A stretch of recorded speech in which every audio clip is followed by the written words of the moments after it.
कैसे हो? हमारे साथ बातचीत करने के लिए मौलाना तौकीर रज़ा साहब मौजूद हैं। आज आपने प्रेस कॉन्फ्रेंस की है, प्रधानमंत्री नरेंद्र मोदी पे सीधे हमला बोला है, धृत राष्ट्र की बात की है। मौलाना साहब क्या कहेंगे जो पूरा इजराइल और हमास जो वार चल रही है?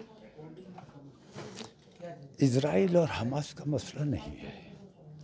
मसला ये है कि हमें दुनिया में क्या हो रहा है, इससे बढ़कर हमें ये देखना चाहिए कि हमारे देश में क्या हो रहा है। देश में जो अफरा तफरी का माहौल बनाया जा रहा है, नफ़रतों का बाज़ार गर्म किया जा रहा है और हिंदू मुस्लिम आमने सामने खड़ा करने की कोशिश की जा रही है, इनको हम किसी सूरत से ठीक करना चाहते थे। हम अपनी भीड़ जमा करके हम ये सवाल करना चाहते थे कि हमसे शिकायत क्या है। हम तो हाथ जोड़कर हमसे क्या शिकायत है, हम उसकी सफाई देना चाहते हैं। हम पर जो इल्ज़ाम है, झूठे इल्ज़ामात लगाए गए हैं, हम उन तमाम इल्ज़ामों को अपने माथे से मिटाना चाहते हैं। हिंदूवादियों ने हमारे ख़िलाफ़ ये माहौल बनाया है। इस माहौल को हम ठीक करने के लिए तमाम हिंदू मुस्लिम दबे कुचले तमाम लोग हम जमा कर रहे थे और ये हुकूमत को बर्दाश्त नहीं हुआ। इस वजह से इन्होंने हमारी परमिशन को रद्द किया है। कोर्ट में हम चले गए हैं, कल हमारी सुनवाई है। बजरंग दल जैसे संगठनों को आपने आतंकवादी कहा है, लेकिन प्रधानमंत्री के इजराइल के समर्थन पे भी आप सवाल उठा रहे हैं, मणिपुर पे भी आप सवाल खड़ा कर रहे हैं। आज़ादी के बाद से आज तक देश में कितने प्रधानमंत्री आए, कितने गए, हमारे देश की पूरी तारीख उठा के देख लीजिए कि आज तक किसी ने इजराइल की हिमायत नहीं की।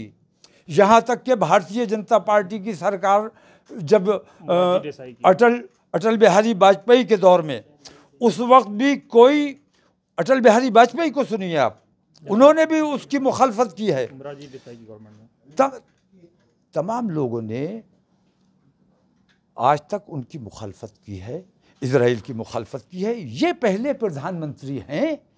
चूँकि इनकी भी मानसिकता जालिम वाली है, हिंदुस्तानी मुसलमानों को निशाने पे रखना और हिंदुस्तान को नुकसान पहुंचाना, हिंदुस्तान को बेच डालना। हिंदुस्तान को जो नुकसान पहुंचा रहा है उससे हम किसी किस्म की कोई मोहब्बत नहीं दिखा सकते। उन्होंने जो 4 घंटे के अंदर फैसला लिया और इजराइल की हिमायत की, मैं ये पूछता हूँ कि 6 महीने से ज़्यादा का वक्त हो गया, उन्हें मणिपुर नज़र क्यों नहीं आया, उस पर उन्होंने कोई बयान क्यों नहीं दिया? नहीं, लेकिन आज 4 तो घंटे जालिमों को खुली छूट, विश्व हिंदू परिषद और बजरंग दल जैसे आतंकवादी संगठनों को खुली छूट। इसका मतलब ये है कि आप देश का अमन खराब करना चाहते हैं। हम देश में अमन चाहते हैं, भाईचारा चाहते हैं, शांति चाहते हैं। लेकिन जो आज फिलिस्तीन पे जो हॉस्पिटल पे अटैक हुआ है, प्रधानमंत्री का बयान आया, उसको उन्होंने निंदा भी की है।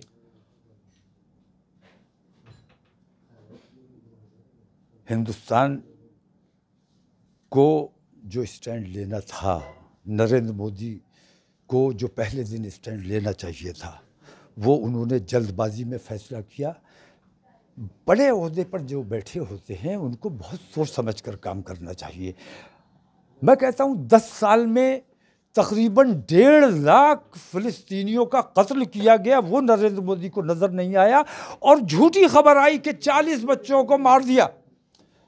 उस झूठी खबर के लिए CNN ने माफ़ी भी मांगी।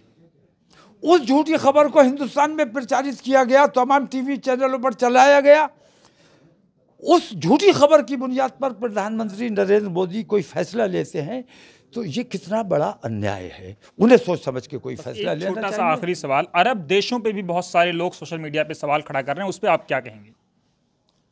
मैं तो ये पूछता हूँ कि इजराइल में लाखों का मजमा इजराइल के खिलाफ एहतजाज कर रहा है।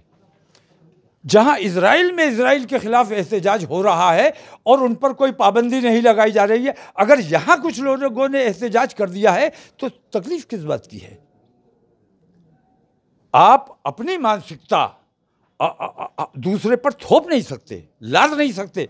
आप अपने स्टैंड पे रहिए, मैं अपने स्टैंड पे हूँ। फिलिस्तीन मजलूम था, मजलूम है और उसको मजलूम मानिए। नहीं, पूरी दुनिया फिलिस्तीन को लेकर के 2 हिस्सों में बट गई है। अरब देशों पे भी लोग काफ़ी सवाल खड़े कर रहे हैं। मेरा उस पर सवाल है कि अरब देशों को लेकर आपका क्या मत है? जो लोग फिलिस्तीन के साथ खड़े नहीं हैं, मैं ये समझता हूँ कि इसके बाद, फिलिस्तीन के बाद उन्हीं का नंबर लगा हुआ है। बहुत शुक्रिया।